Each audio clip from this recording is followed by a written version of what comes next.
So welcome back, guys, to We Talk Boxing. And today I am going to be talking about Chris Eubank Jr. and his latest performance against Kamil Szeremeta. Now, this fight was on the undercard of Dmitry Bivol versus Artur Beterbiev for the undisputed light heavyweight titles, and it was a intriguing fight, I should say. Um, yeah, I don't know kind of where to put that performance, but one thing that I have to say is obviously Chris came out of that fight with not too much damage. He did sustain a cut to his right eye, I believe, and there was talk that he went to hospital to get that stitched up, but shouldn't be nothing significant in terms of damage that he took. It was only that cut that he sustained, so that hopefully won't really keep him out of the ring too long, really. But it was a mixed performance. Chris started the fight very, very well. Took the fight to Kamil Szeremeta, dropped him in the first round, I believe, with a 1-2. And he looked sharp and he looked poised, and I thought, here we go, it's just going to be like a 1 rounder, maybe 2 rounder fight sort of thing. But then Kamil obviously must have bit down on his gum shield and stuff like that, and like plodded on, got stuck into the fight and didn't really allow Chris to dominate too much. He was catching Chris with the odd big right hand every now and again. Obviously, Chris took it well.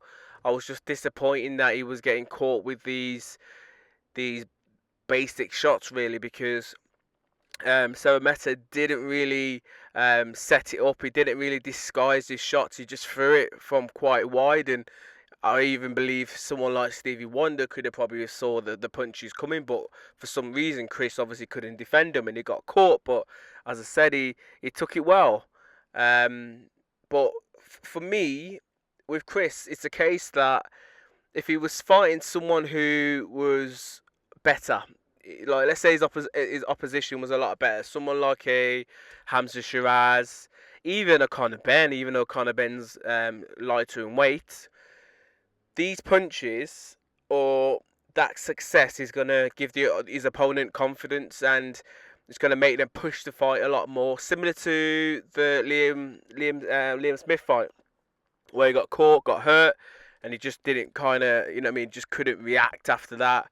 But obviously he was fighting Szeremeta. Szeremeta didn't really know what to do after he caught him and just went back into himself sort of thing. Was just happy with that success.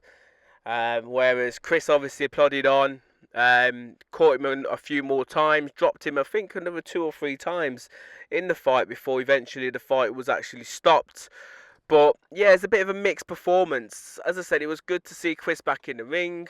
Yes, he obviously had to dust off some cobwebs and stuff, and he went 7 rounds in the end, so he got some rounds, which is quite good for him. But just disappointing that he hasn't like dealt with the basics really, and that's his guard. Like offensively, I think Chris is brilliant at times, and I feel as if he can mix it and match it with any of the best out there. But defensively, that's his problems. Someone like a Hamza Shiraz, big, long, rangy, got power, could box, would catch Chris left, right, and centre. And someone like him is a bad choice of a fight. Even the middleweight champion, Adam Halil, always can't pronounce his name, but yeah, and I can't remember pronounce his name. But anyway, the main middleweight champion at the minute, I think Hamza's actually thinking about fighting next. Even someone like he will take the fight to Chris, and I feel that he would stop Chris. And I feel as if he would hurt Chris on multiple occasions, only because Chris's guard is too wide. Now, whether or not he would do that against the better opposition, I don't know. I feel as if he would, but I just don't know. It's just a case that, yes, you're fighting lesser opposition, but you still have to have the basic fundamentals, and his guard at the minute is shambolic, and he was getting caught far too much for my point of view. But as I said, offensively, you can mix it and match it with anyone. Now, Chris and Conor both got into the ring. Oh, Chris was already in the ring, but Conor got into the ring after the fight. And they both went head to head. Neymar was there. It was a bit theatrical, etc., etc.